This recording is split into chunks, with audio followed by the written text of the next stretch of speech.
The views, comments, and opinions of the following program do not necessarily reflect those of Morris Media Studios, MorrisMediaLive.com, or its affiliates. Listener discretion is advised. L.A. Straight up.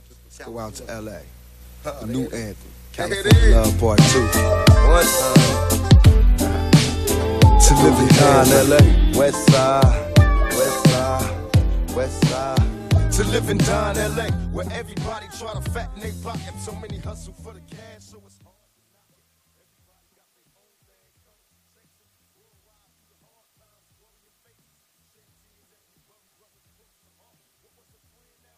Turn the mics on. There we go. There it is. Okay. Well, God bless you once again, and welcome to Gang Talk with Sister Herron and The Poetess tonight. Yes, Skipp is caught out in rainy traffic, and he's way out in Corona in some prison doing the Skipp business that Skipp does, and lockups and things like that. So we're always happy when they let him come back home. Okay, and he hasn't gotten back to LA yet, so our gracious hostess has consented to be our co-host tonight, and we're so happy for that.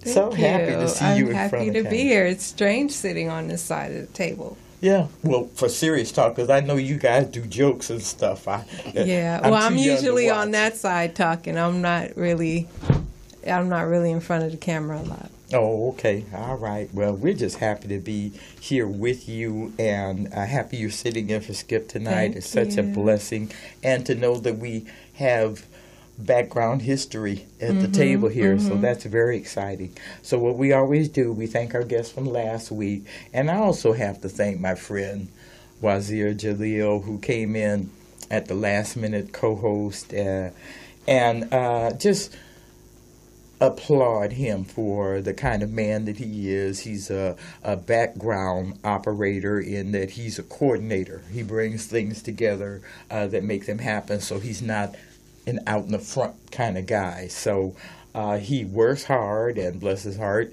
he fell asleep a little bit last week, and I don't know if that was a combination. He was real tired or he was bored too. But we just want to thank him for coming because we had Shonique on. That was our first time with Shonique, and she brought her little 11-year-old nephew, Joseph, who sat here and listened to some very adult conversation, very adult information, but it wasn't like new news. No, I mean, his aunt had been through a lot, and I'm sure you can tell that she really cares about her nephew. Yes. And Yes. I don't know, I can't really say if he's too young for that because he lives around it every day. Right. But he was pretty smart. Very smart. And articulate. Yes. So I really appreciated him coming. And see, this is the nature of our work. Anytime we get the young people present, we like to include them, make them know that they're a part of this struggle and that we're supporting them. So it's very important for us to show them off. And she brought him with her, so she had enough confidence that it was all right for him to listen. And then she talked to his mother. His mother said it was okay for him to participate in the show. So we really appreciate the information they share with us, because Shon talked about how she had been separated from her family, brought up in foster care, and bounced around from group home to group home. And then she ended up in a physically abusive relationship that ended up having her incarcerated because of that. And she's fighting that case now because technically it should have been mutual combat, because as she said, I was defending my life. I was really trying to save my life at the moment. So it's unfortunate, but we know nowadays that the prison industrial system is up and running and working, and they can't get paid if they have an empty cell. So that's our assessment about that. So we appreciate Shonique for coming and telling her very personal story with us last week, and bringing her nephew Joseph Riggins with her. So we thank them for that. And yes, that was a pretty good show. Yeah. And if you missed it, you can go to the Morris Media Studios YouTube channel. That's right. And catch the replay or the Gang Talk Nation Facebook page. Right. Yeah. Or the graciousness of this partnership here. We've been on YouTube too. Yes. And that's the beauty about it. Our shows are posted on YouTube, so you can go back over the last 2 years. Right. Find the one with John Mack and Cecil Murray. And There's a bunch of good shows on there. Mm-hmm. Gang Yeah. Talk. Yes. Just search Gang Talk Yeah, that's true. Radio. Gang You'll Talk find Radio. it. Mm-hmm. And we're just so grateful to you, girl. We're just so grateful to you because we started in 2009 on radio.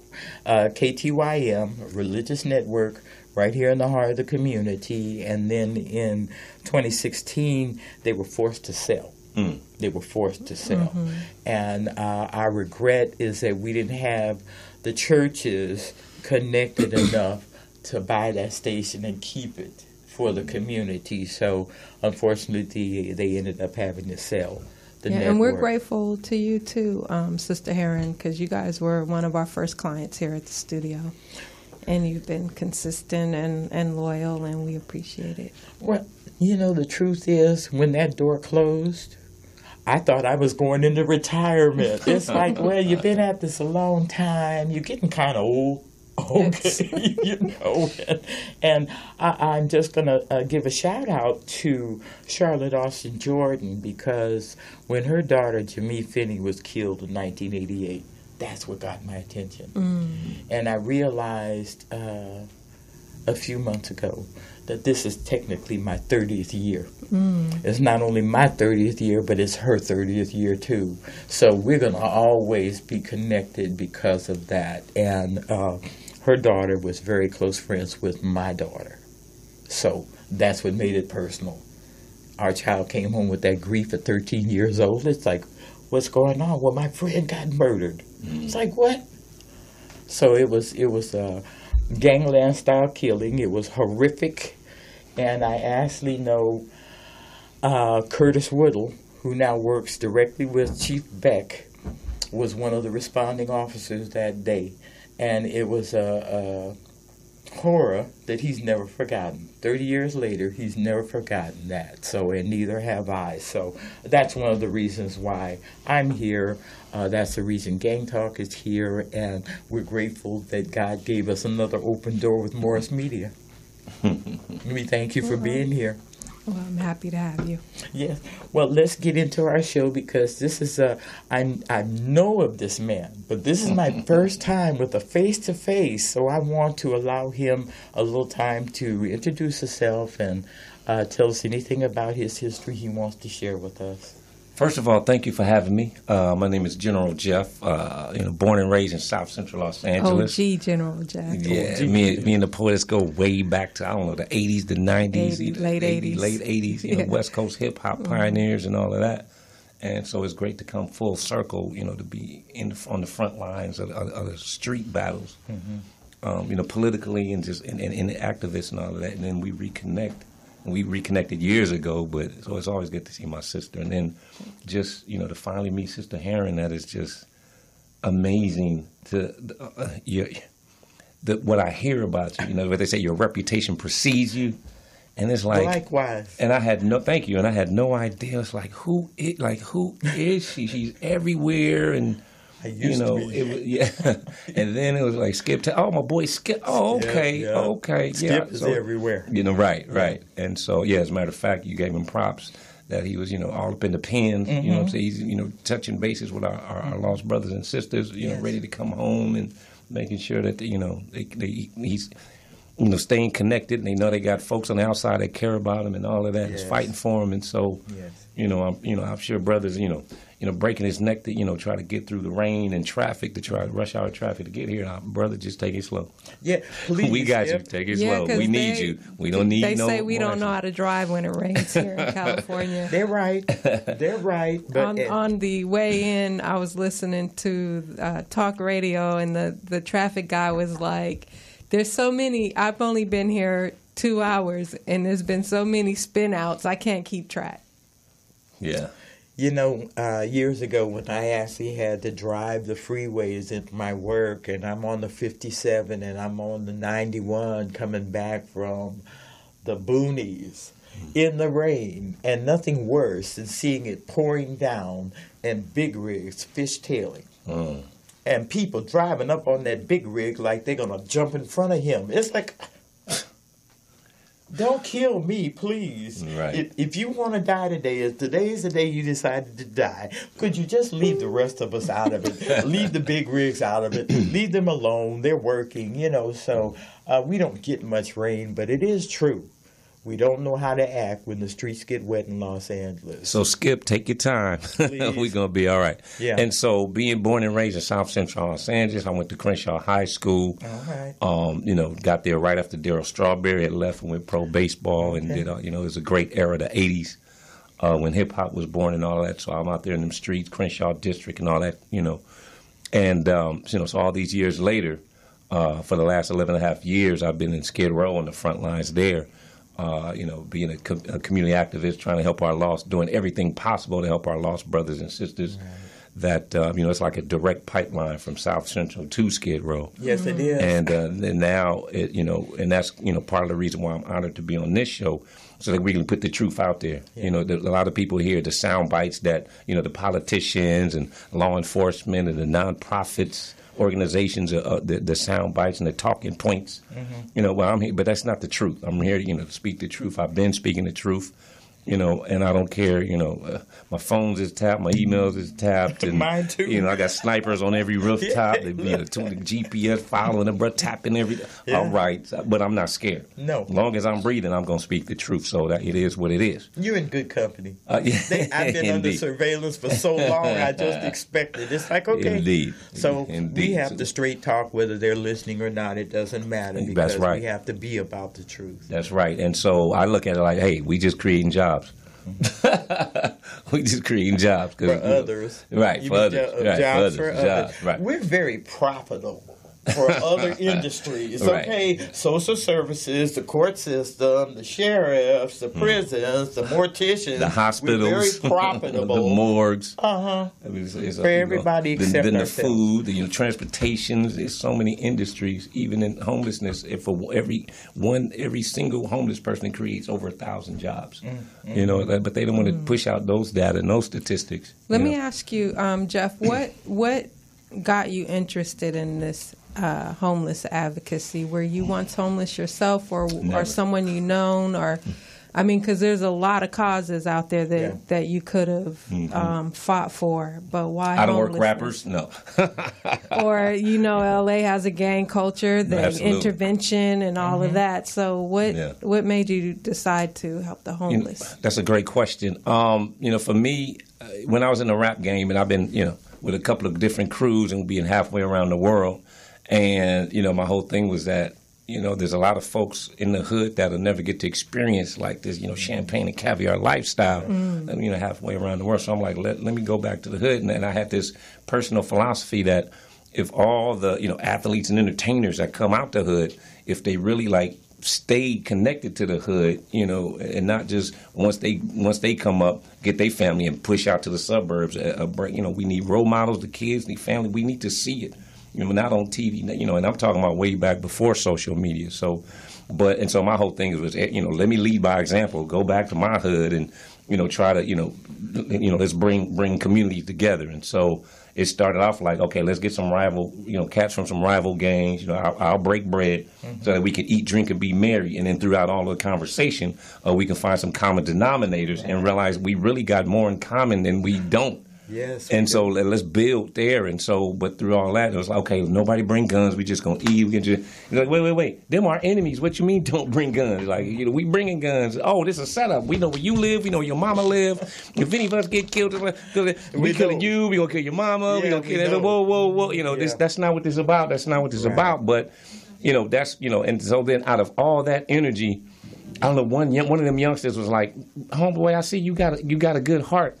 But, you know, if you really want to help people, you should go to Skid Row. It's like, oh, no, I'm not trying to do all that because that's not where I'm from. I'm trying to stay in my hood and lead by example. Then other cats from other hoods, And I got so frustrated. The gang situation was so, as you know, it was so prominent, so dominant, and just drowned out any other, options. So, you know what? I'm through it. Let me go see what this Skid Row thing is about, because I can't. I'm not making no traction, no progress. This ain't going nowhere. And so I went to Skid Row and was like, whoa, I really don't know what this is about. But I really went there with the intentions of plugging into the system that was already in place. But as I started going to a lot of the meetings, they're having, the programs, they're having graduations of people completing the programs and all that stuff. And then I just started, when I started going to the meetings and going to City Hall, and there's trash everywhere, there's, bodies everywhere, and people just sleeping, and there's absolutely nothing to do all day. I don't understand what the energy is so negative and so down, deplorable conditions. I'm thinking, well, maybe the people behind the desk are just lost in meetings and behind on the desk. So I'm like, let me wake them up to get them out in the field. And then it was zero resonance. Nobody responded. They looked with a blank stare, like they couldn't even, like I'm speaking a foreign language. And so then that's when I realized, oh, they poverty pimping. Yes. Oh, and so then when I started talking to the people in the streets and they started breaking it down, there was some brothers they were like, I know the 12-step program better than the people teaching it. Jesus. Like, anytime they have a problem, they look to me like, that is right. Yeah, no, but you left out the part that, and he's like, the systems that in place are old and outdated. Like I said, for instance, 12-steps program, that was created in the 1930s to address alcohol. Right. Only. Right. So the whole thing is, then as we know, in the 60s and 70s, it was PCP, acid, LSD, in the 80s, crack, crystal meth, all this stuff. For today's, that 12-step thing is old and outdated. I mean, either upgrade the steps or add 14, 15, 13, add some more steps, something. But that program is not work. I mean, you have some people that 100% give to it, but it's a small, when you talk about like in Wall Street and investing, the return on investment is so low based on the millions and millions of dollars that they're getting. Like, would you say the bar is set so low? The majority of the people on death row. Whoa, watch it. Whole different Skid Row. It is the death row, though. My really, bad. It is. They're not supposed the to majority come out of people on Skid Row, would you say they're drug addicted, mentally ill, or people who just lost their jobs? What would you say the majority of homeless? What does that? Look like? It's a combination. It's hard to tell because. People. You have some people that are fixtures, and you have some people that come and go. Yeah. So I'm not the welcome desk, the interviewing every single person that comes here. So I don't know. So I'm there. So you got some folks that suffer from extreme poverty. Yeah. Extreme poverty, and they also have mental challenges. Well, hold on. That's a separate category. See, we're not lumping it together. We see the whole thing. We're going to separate everything. You got even like women when they come. There's a lot of sisters that's coming in. Victims of domestic violence. Like, I got to get away I got nowhere to go. They're like, you can hide out in Skid Row. He'll never think you there. And so they piling up and. So then they running up in the missions to try to get, shelter, some type of, but stay off the grid to where he'll never think I'm here. There's so many different categories. You got some, a whole lot of like homeless vets that suffer from PTSD. Right. It's not substance abuse and it's not mental illness. Like everybody, PTSD. They have the two top categories. Oh, it's got to be mental illness and substance. I'm just giving out. I'm starting with all the demographics and the categories that's non-mental illness or substance abuse. There's a whole lot of. So if we break it down, it's a whole lot of gay, lesbians, transgender, bisexual, and questioning. So you got to add the Q. And so where the rest of society is shun them and turn their backs on them, and so they just don't fit in. And then if they're a minority, and you go through all these other components, and then it's like okay, they blend in and better in Skid Row because in Skid Row we accept everybody as they are. And so you see what I'm saying? I done named like 4 or 5 categories. We ain't even talked about mental. So when the media talks to me, I give guest lectures at colleges, whatever. How come our narrative is totally different from what the the so-called powers that be of the city officials, they just got those talking points. Yeah. That's all they know, because that's what the poverty pimps is whispering in the mayor's ear. So that's why the mayor speaks with a limited amount of knowledge, because he doesn't know. He's not on the front lines in Skid Row and front lines of homelessness. So he defers to the quote-unquote so-called experts, but they're poverty pimping, so they're feeding him lines, and then they pushing in some data and statistics. All that stuff is fluff. The homeless count through LASA, Los Angeles Homeless Service Authority. I blasted them because they used to count, excuse me, when I first got to Skid Row, they count every other year. 2005 was the first year. And I blasted them. Like, what are you saying? Homeless people only count every other year? Every other year. Why y'all counting every year? We got homeless people every, and I kept blasting them, beating them over there. And then finally, not only did they start counting every year, the executive director, they got him out and replaced him. And, 20% increase every year, 20% increase, 20%. But what are y'all doing about it? And they get funded. Right. It's a collaboration of the city and the county. And they, spread the money out for these programs that are going to these same nonprofit and government agencies. And they're just, they're poverty pimping. They're part of the problem, too. And so now the whole thing is the 2018 count, for instance, was conducted in January. Here it is March.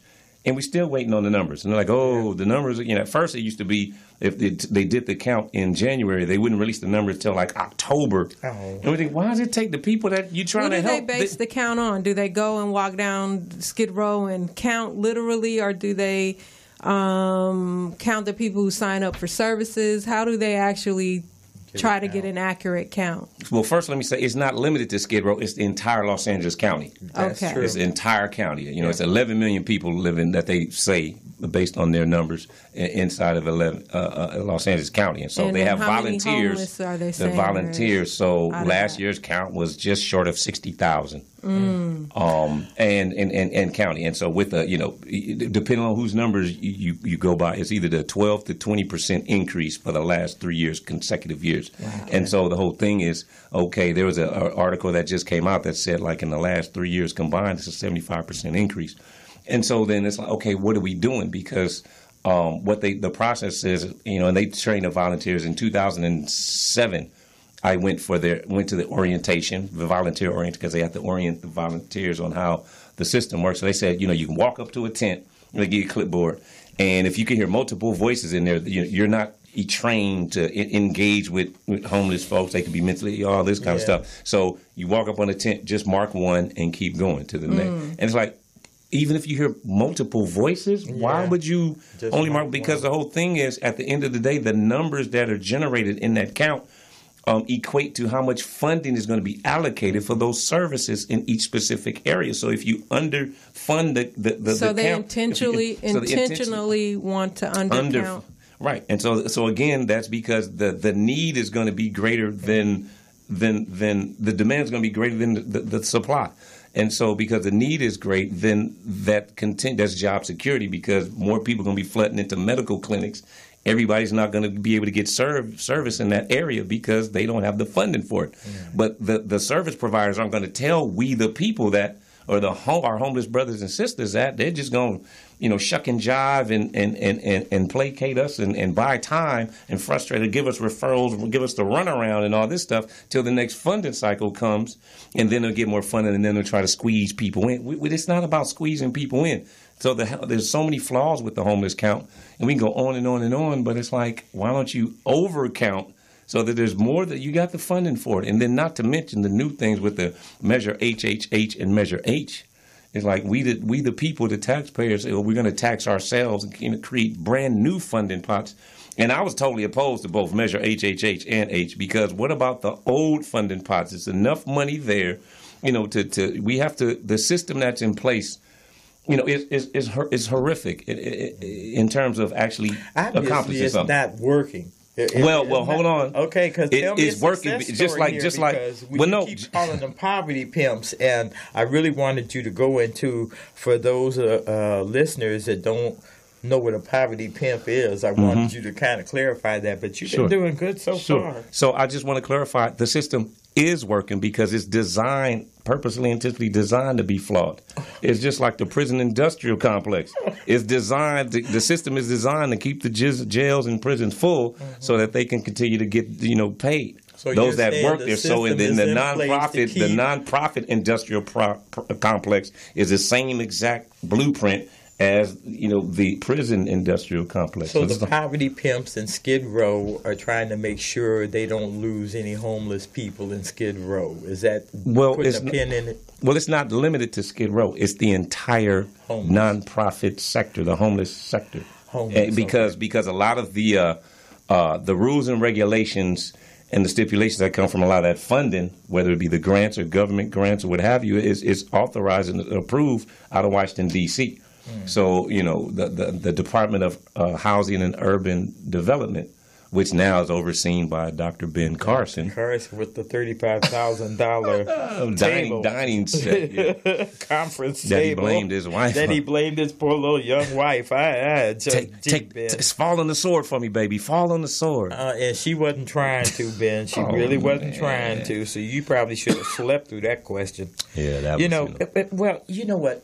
So we're talking about on the local, state, and federal level. They're all in on it, is what I'm saying. And you know what? And they've been on it. Seriously, the leadership looks like it's been failing the people for a while now. Decades. Absolutely. This is not new news. And the shame is that we that have families that are struggling with homelessness, with mental health challenges, with unemployment, we're keep looking for the help up, the hand that helps you up out of this misery. And that seems to be the only thing that's not available anymore. We're getting a lip service from, as you call them, poverty pimps. It's about the budget and their funding, whether you get help or not.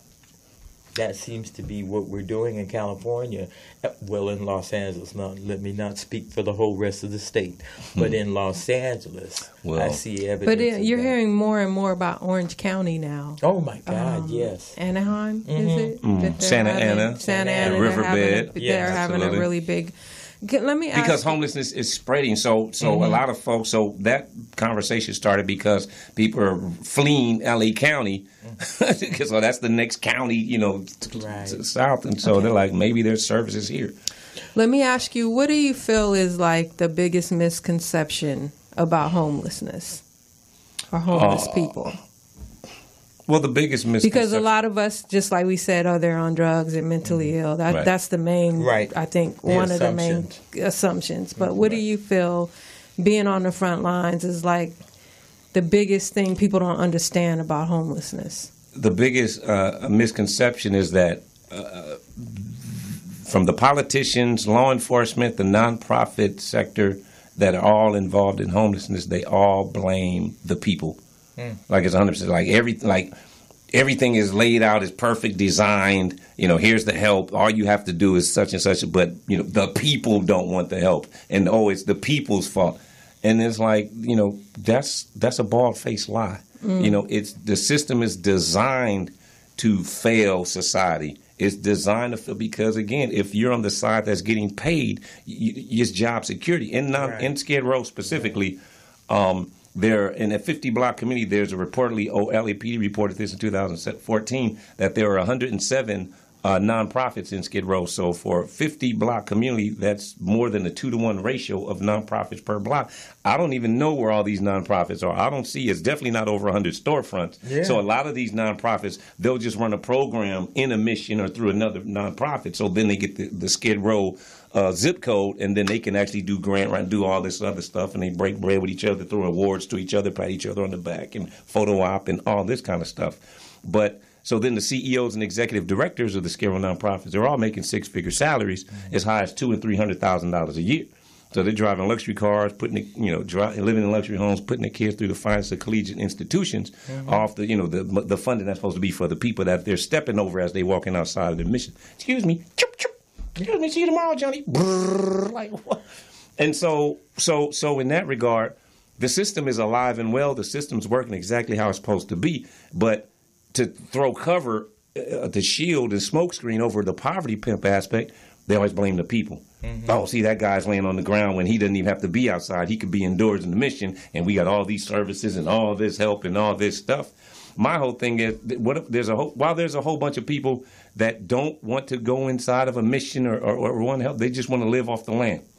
I mean, that's their right. Do you think some people are there because they want to be there? And that's what I'm talking about. So there's so many different demographics. You have to break down the demographics. You can't just lump it, the homeless, lump everybody into one category. And so, see, that's the problem because and it's like, see, no, that's the poverty pimp talk. We got to get away from that.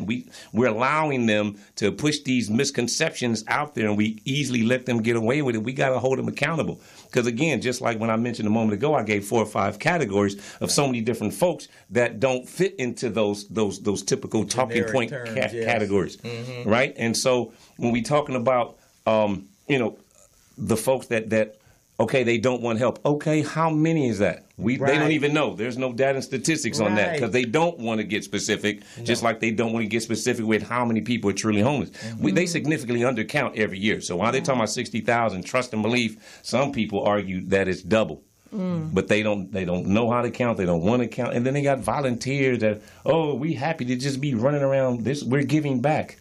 But they're getting paid. So what happens if nobody volunteered?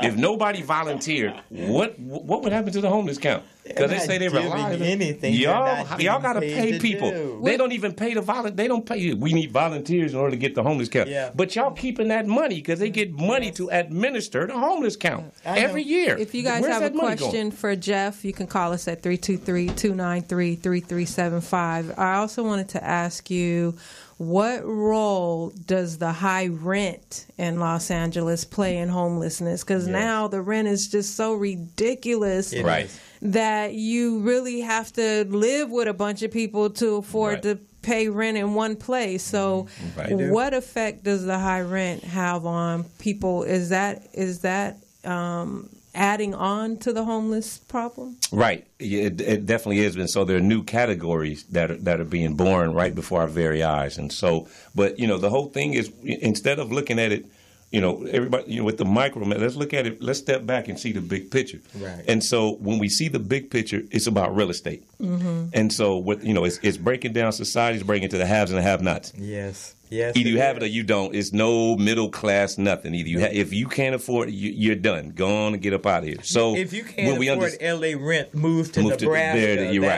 right. Cross state line, Nevada got you. Yes. Go to another state. Right. And there's no shame in their game. That's where they at with it. And for some reason, we the people in the streets move you out to Palmdale or Lancaster or somewhere. Even is the rent going up out there too? Oh yeah, absolutely. And so that's because they're trying to drive. Again, it's the haves and the have-nots. They're in the process of driving the have-nots out of California. Yes. Period. Point blank. Los Angeles County. Yes. Get up out of here. Yes. And there's no shame in the game. And we, the people, for some reason, are too slow to figure it out. And so now when we understand that it's about real estate, when you focus on that, then let's look at their future models of housing. And so, like the young millennials is who they care about. We senior citizens. We don't worry about them. They cared about the millennials because that's the new workforce, folks. That's for one, they figure that they're young, done consumers, so they'll give them the marketing schemes, and then they're the ones that are the future workforce that's going to be working 30 years, and then they're going to be able to afford to keep the economy going. And so, in that regard, they're focused on the millennials. And so, what their housing new models are, and there's evidence overseas that they're building like micro units, micro loft living, where they have it's just really small, super small units to sleep in. I heard and the then dorm they have living now. That kind of that's what I'm talking about. Exactly, sharing the same bathroom, having a room, and sharing the same. Exactly, and so then they're maximizing their rents for smaller pieces of space. But they're like, instead of trying to afford an entire one-bedroom apartment, for a kid out of college, well, you just came out of dorm living in college. So when you become a young professional, you can just slide right in and keep that same mindset going. You just pay for your little area, your section, and then you just keep right on going. And so and then the rest of that is they're going to consume. They're going, the federal government, Uncle Sam is going to be in your pockets to get you to pay for the rest of the lifestyle of keeping up with the Joneses. So right before our very eyes, they're redefining what how society is living. They've been redefining us for quite a while, and the homeless, just as you said, have not been a part of the consideration because they're a financial gain for somebody. Sure. If you're homeless, I financially gained from your condition, and oh, gee, I'm so sorry, but like you said, I got that cherry car out there at the curb. I can step over you, get my car, and go home. Right. To that warm, cozy home. There, and then when hills. I come back, you'll be sitting here on the same sidewalk where I left you yesterday. Right. You see, and so it's complacency. There's no question about the complacency and the change in the country from the top down. When you look at Washington, you look at the Congress, you don't see any help coming. Really, let's just be honest about that. Right. And to see that they gave a humongous tax break to corporate America that is laying off, like AT&T is about to lay off 100,000 people after they got that big windfall tax break. You see corporations like Toys R Us going bankrupt. They're leaving. And big corporations like Walmart pushing out smaller businesses like Kmart. See, so this is the nature. And then Toys R Us going completely out of business. Going completely out of business. And this is the nature that we're living in now. It's all profit-based. And if you can't add to my profit, get out of my base. Right. You know, and we seem to be, blacks and brown people seem to be the fuel that feeds those economies. They use us to send their kids to college. They use us to pay those house notes and those car notes. And here we kind of like volunteer to go over there and let them utilize us that way. So we have a responsibility too. Sure. We as a people have a responsibility. And so that's why shows like this are so important. That's why I really appreciate Gang Talk Nation for having me on and Morris Media Studios for having me on so that we can share the truth with the people. So, for instance, what you just described as far as, you know, so many people losing their jobs and getting into these financial dire straits, what that looks like in Skid Row. Let's say, you know, here it's just an analogy, just a metaphor. There's 1 million people that are reduced to a state of homelessness. They're automatically, based on the nonprofit sector, there are 1 million jobs that are created to take care of them. So they're the caretakers because on paper, they can't take care of themselves. Otherwise, they wouldn't be in that homeless condition. So there's 1 million jobs. So just like when the previous president was in office, you know, he said his focus thing, we got to grow the middle class. We got to grow the middle class. Talking about President Obama. We got to grow the middle class. What that meant to us in Skid Row is we got to, you know, grow homelessness from 1 million to 2 million. So by doing that, now we can justify on paper the need to grow the jobs of the caretakers from 1 million to 2 million to take care of. So then they patted themselves on the back. Look at all these jobs we created. Look at all these jobs we created. But in the homelessness sector, they didn't talk about all the new homelessness they created. So in the nonprofit homeless sector, it's job based just like any other sector, but the only problem is the jobs are created when homelessness is created. So now you're talking about you have a whole new batch of people that are losing their jobs from corporate America. You know, it's expanding the homeless numbers. And so now not only are it, you know, individuals, but now we're talking about homeless families. Right. You know, so you have so now there's more categories. Like you have the traditional homeless folks, but now you have what we call the non-traditional homeless folks that they're not subject to, you know, homelessness and what we know is homelessness, but based on the new economic standards that are being created for society. Either haves and have-nots, and so a lot of people in the middle class are getting squeezed out of the upper class. So the 1%, the upper 1% is okay because they're they're being gatekeepers and they're cutting it off and saying who can eat and who can't eat. And so everybody that can't eat is falling down by the wayside. Let me ask you, we were talking a little bit off air about some of the solutions. What are some of the solutions for homelessness, let's just say in LA County? And what would be the ideal type of nonprofit to help homelessness? Woo! Yeah. Well, first of all, you know, before we talk about what we need, let's talk about what we don't need. Because, you know, it's like if you got a plate full of food that you don't want, it doesn't make sense to pile food that you do want on top of the food you don't want. So, and I'm saying that to say the solutions that are currently in place, the infrastructure and the structure that is in place to address homelessness is completely out of whack.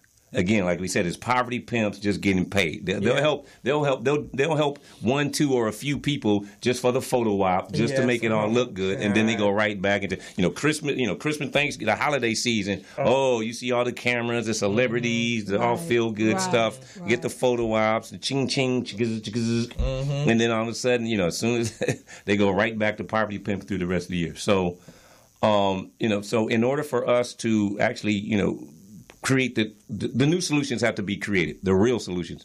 It's impossible to actually do that when you have current infrastructure that's already in place. So say like, okay, we got an acre of land and we want to build this building of solutions.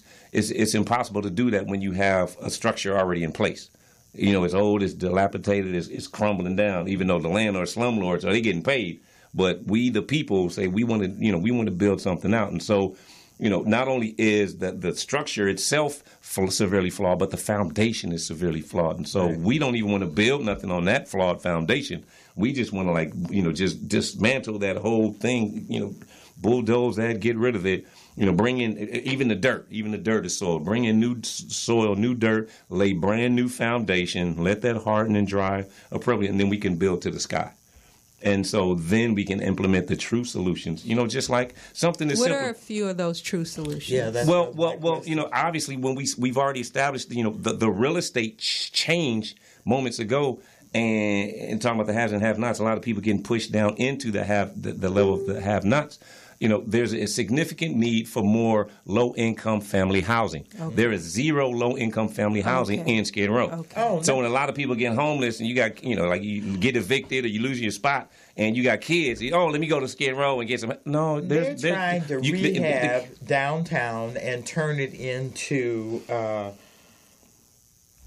a commercial success. Yes. For visitors to Los Angeles. Yes. The one thing they don't want international visitors coming to downtown L.A. seeing is that's the homeless actually population. A sightseeing spot. People actually come when they're in L.A. visiting. Absolutely. They want to go see what Skid Row. Which is weird to me. The L.A. Times also said that we have the largest homeless population in the country. In the country, yeah. In the country. Yeah. They just said that this week. It's been that way for decades. You know what is amazing? In the last month, this is the first time I ever heard our police chief speak anything about the homeless. And what did he say? We're going to have to do something about it because, it's increased 20% last year.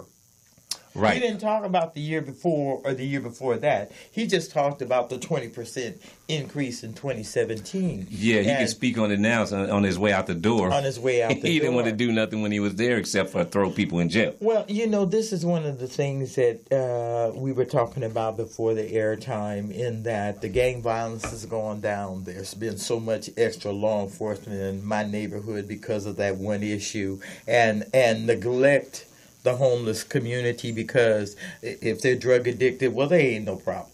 They ain't gonna be no problem. As long as we keep them down here, because there really was an effort to keep that homeless Skid Row connected. Just you stay in that neighborhood. Right. The Skid Row Containment Zone policy. Thank you. Yes. Skid Row Containment Zone policy. Since the 70s, 75, 76.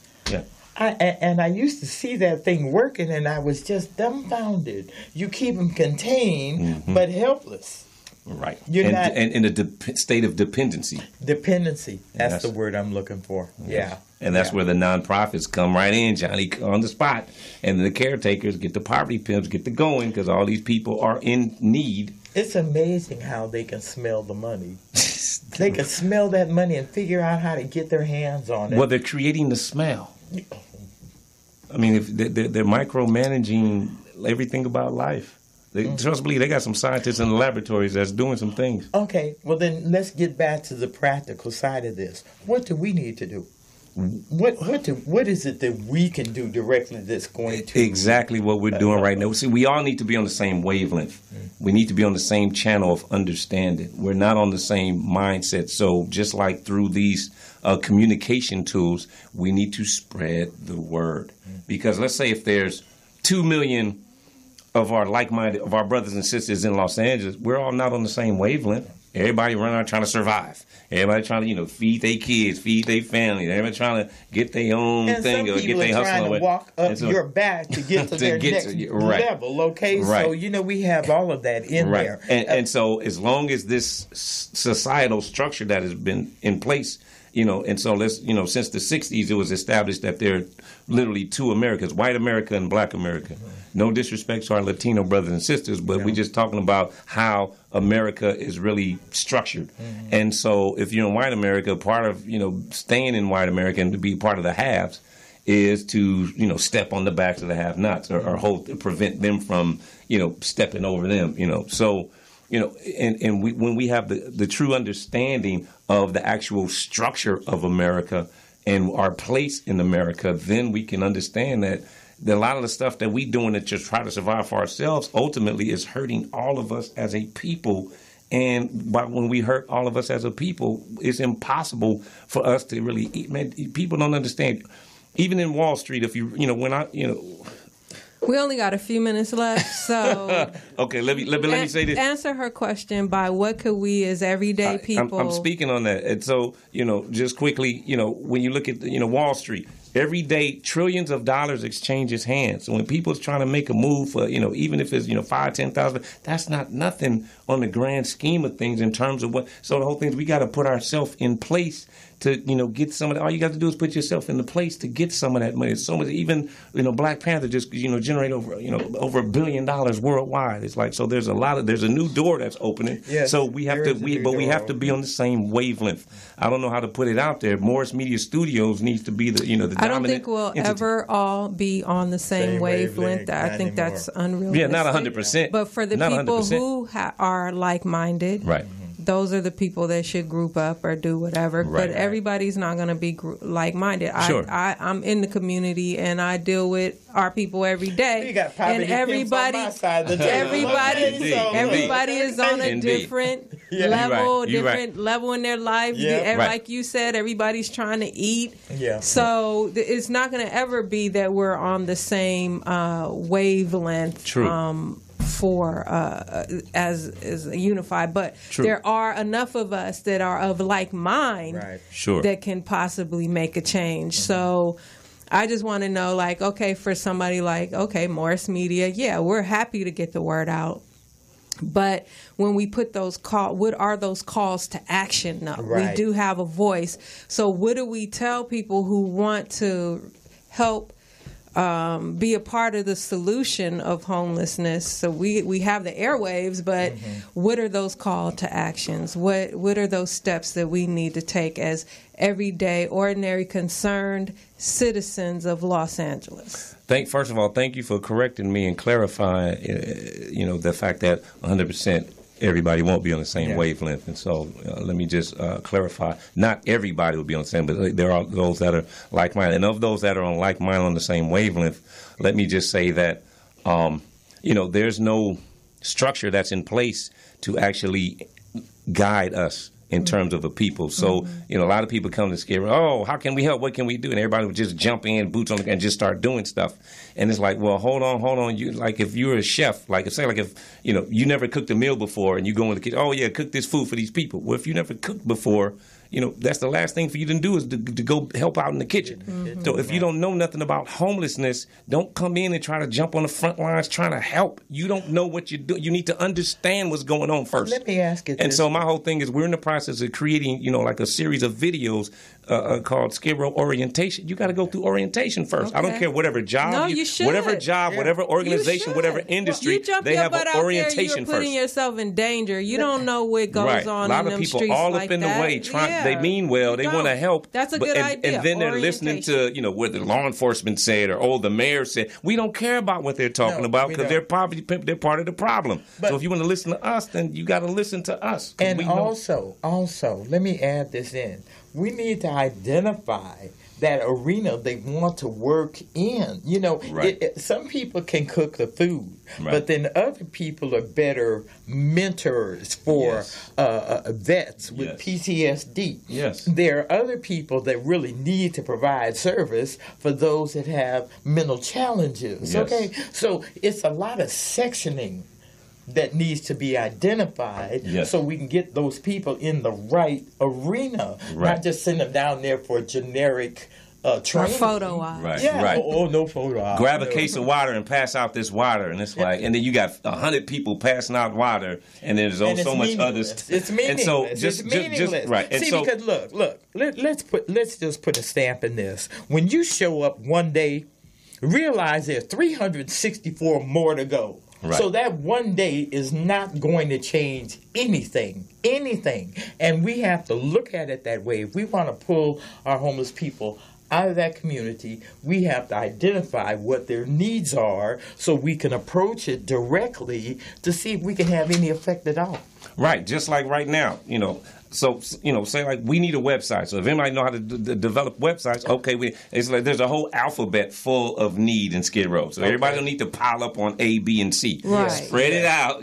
When people say, "Oh, I want to help out in Skid Row, what can I do to help?" It's like, I don't know. So What can you do? I think it starts there. Once people understand what they can do. Like right now, this is a letter. We, the people of Skid Row, and we're sending this letter out to the Mayor Garcetti because right now there's is opportunity for him to select the new chief of police when the Chief Beck is stepping down in June. And so this letter saying, hey, what we want to do is change this system, and we want it to be a vote of the people. We, the people, vote. Just like we vote for our mayor, we vote for our city council members. With LEPD having an over $2 billion budget, that's too high for folks to just be inside cronyism. You picking your homeboy or picking your homegirl, however you want to do that. Let we, the people, decide. That's going to present a whole bunch more accountability. We got a whole bunch of petitions signed already, but the whole thing is like, I'm not a computer expert. I'm good on the front lines. Okay, so that's one of the things I think. We can throw a whole bunch of stuff out there, but we need, thousands of signatures in 30 days. I think that's one of the things is people need to know how to help. Right. Now, if there is a list of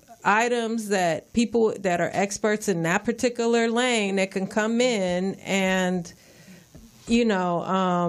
mental health, nursing, whatever it is, counseling, grooming, clothes, whatever it is. The only reason I mentioned mental health is because when we had the first actor trying to act like a politician, and he put all the mentally challenged people out in the street of California, we have not been able to recover since then, and it's not fair to the homeless community just to, as you said, blanket them all with mental challenges. We have so many other things that are involved, and one of the worst, personal, just to let folks know how serious this is, when POTUS asked about the rent in Los Angeles, I'm trying to get $20 out the ATM.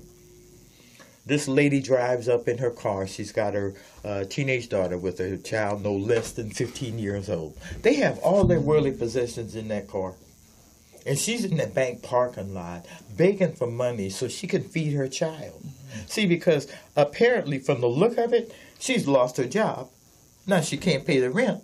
And she and her daughter are living in that dang car. So when we talk about the 20% increase, she's a part of that increase. Absolutely. Her and her child. No mental illness, no drug addiction, jobless. But we don't even know if she's even been counted yet because it's so new, you know what I mean? So she may be a part of the next 20%. Is there a program that people who may lose their homes or their jobs, is there a program in LA where they sign up to get services? I don't refer nobody to the nonprofit Poverty Pimps. I'm going to tell you that right now. There's a whole bunch of stuff out there, whether it work or not. I don't know because there's not enough oversight. I can think of a whole bunch of stuff, but I'm not hold on. Let me ask the question. All right. It's going to be the same answer. Is there at least one nonprofit that you feel is helping the people in your area of expertise? Okay. We have grassroots nonprofits like Los Angeles Community Action Network, LA Can, there's Pete White and those guys over there. We have a My Friend's House Foundation, LA, Tiffany Rose and those folks over there. Los Angeles Poverty Department, they write, produce, and perform stage plays and, provide positive programming. Okay. The one there's a Los Angeles Catholic worker known as the Hippie Kitchen, so we have grassroots Well, not the big top heavy. Well, those are the ones that we should be uplifting in the first place. Are those that you recommend. If you're saying that these are the ones that are good, those are the ones that I'm more likely to support. So those are the ones that need to be uplifted. Forget the poverty pimp ones, the ones that are putting in true effort in the community and grassroots, really volunteering, being really out there on the front line. Those are the ones that need to be acknowledged and supported. And for people, a lot of times, people with money, and I know because I'm in the entertainment business, so are you, they don't know where to give their money because they don't want to end up giving it to a nonprofit that's not really serving the community. So it would probably take someone like you who knows a few cats in the business say, look, this is a real good grassroots community organization that's really out there helping people, and this is who I recommend, as opposed to bashing the poverty pimps. Uplift the grassroots organizations that need more of the recognition. Right, and so thank you for that. And when I was speaking about how we have to get the old structure out of the place so we can make room for the new, that's why I bashed the poverty pimps, because we got to expose them and let folks know that's not the right lane. That's not the solution. All these decades and all these billions of dollars. If y'all can't see that they're full of crap. If y'all can't see it now, but I definitely want to say, while we're talking about homelessness, we got to understand there's a lot of brothers and sisters from the hood that's, involved in gangs. When you're talking about the former actor that was a governor that we talking about that led to the creation of the Skid Row containment zone, that became quicksand. And there's a whole lot of, brothers and sisters that was in gangs, this Gang Talk Nation, and they got sucked up into that homeless, that whirlpool, that pool of quicksand as well. And so they're still getting sucked in. The laws that came about in place that if you got charged with some kind of gang violation, you could no longer go back and live in your mom's house. Right. So that in itself made you effectively homeless. And a lot of those folks came to Skid Row. Well, because I have a dear friend I talk to all the time, and his focus is on youth. Homeless youth. You and I are talking about Skid Row adults, but we have not even mentioned how many homeless teenagers are in Los Angeles. We are just not talking about them. We're not talking about it. Because I believe people put a blanket perception, like you said, it's their fault. It's that lady's fault that she lost her job and she and her daughter couldn't pay that rent, and now they're living in the car. But that's her fault.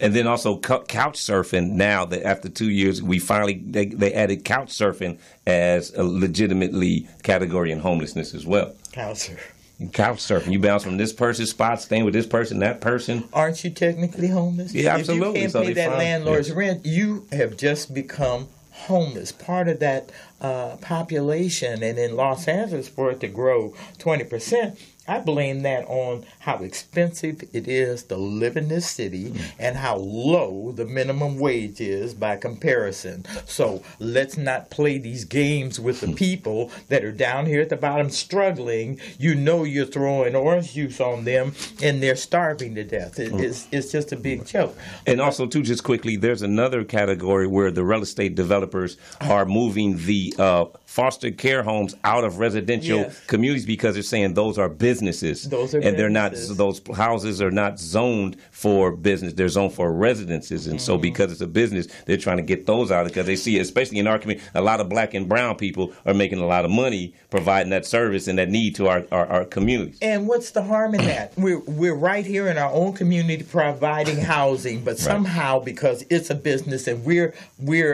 providing that service and making the income, now all of a sudden we have to be delegated and law legally pushed out of the arena. Well, see, this is a problem I'm having. We have been done for so long. For so long, it's our time to figure out what we need to do to change that dynamic, and that's our issue. Sure. They're not going to change. That landlord's not going to reduce that rent because I can't pay him this month. Right. He wants his money. Right. See, so how do I find the balance there? I need to find a balance. So let me just say, Gang Talk Nation, you and Skipp, Sister Herron and Skipp Townsend, y'all need to put a new group together like the Community Think Tank. and get the brightest minds. Okay. We don't need 1,000 people in the room. No, There's we too don't. many voices. It gets too convoluted. But we get handpicked 5 to 10, and let's really start thinking on this in terms of, because we got to come with some counter strategies, and then we got to put that out to the people and let people. It's like a menu at a restaurant. People pick whatever they gravitate towards, whatever option is there for them, and then we just all universally, as all the activists on the front lines, we all push the same thing. But we got to start having these massive conversations, because the pastors are doing it, but they're pushing their agenda.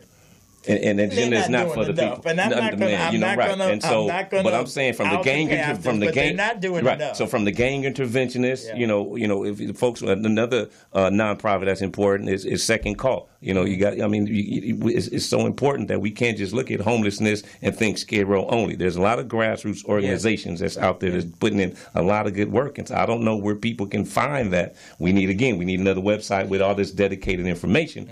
But I definitely hope that if y'all put together the think tank, I'll be more than happy to show up at any of those, in all of those meetings, just like I showed up here tonight. We're going to have to do something, because I'm at the level where I just need community therapy. Right. I'm looking for community therapy. Right. And that's a colorless issue, a genderless issue, ageless issue. We just need, black folks need some therapy. Absolutely. So I really want to thank you for coming this week. And thank you for having me. I so respect you and what you do. Likewise. And thank you, Poetess, for sitting in for Skipp tonight. I so love that. And thank you, community family, for listening. And God bless you. And Gang Talk will be back next week.